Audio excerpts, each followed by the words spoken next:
Barge ডুবে রয়েছে, কি বিষয়, কবে থেকে হয়ে আছে? এটা হয়ে গেছে 7-10 দিন হলো। আচ্ছা, ওদিক থেকে আসছিল লোড।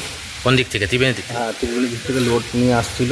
আচ্ছা, ওখানে চেপে গেছে চড়াতে, দিয়ে ওখানে আটকে গেছে, দিয়ে ওটা জোয়ারে জল উঠে গিয়ে ডুবে গেছে ওটা।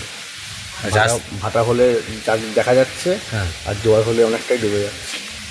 কি রয়েছে ওর মধ্যে মনে হয় ছাই রয়েছে, এরকম অনেক যাওয়া আসা হয়তো এখান থেকে যায় তো। আচ্ছা, মানে এটা আস্তে আস্তে ডুবেও তো মানে কাত হয়েও গেছে তো দেখা হ্যাঁ, যাচ্ছে। একটু পরে জোয়ার আসবে, যখন জোয়ার হলে ডুবে যাবে।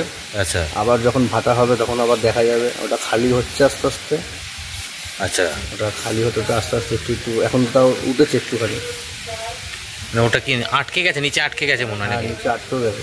রোজ কি খালি করছে আস্তে আস্তে? হ্যাঁ, ওই খালি হচ্ছে আস্তে আস্তে। ওই ইঞ্জিন লাগিয়েছে ওরা, মোটর, হ্যাঁ, ওখান থেকে জল সমেত ছাই বের করছে, আচ্ছা, জলেতেই ফেলছে। মানে জল আবার ছাইটা জল গঙ্গা জলে মিশিয়ে দিচ্ছে? গঙ্গা জলেই মিশে যাচ্ছে ওটা। আচ্ছা, ওটা লোড আছে, ছাই যখন জলের সঙ্গে যখন গুলে যাচ্ছে, হ্যাঁ, ওটা সমেত বের করছে, আচ্ছা। আর বের করে ওটা জলের মধ্যেই পড়ছে।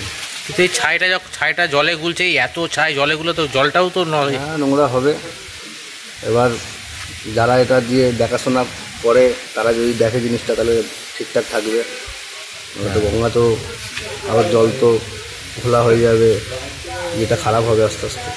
জলে দূষণও বাড়বে। দূষণও বাড়বে, ছাই সবাই স্নান করে, অনেক জল অনেক কাজে লাগে, মন্দিরে পুজো পাজাতেও অনেক কাজে লাগে।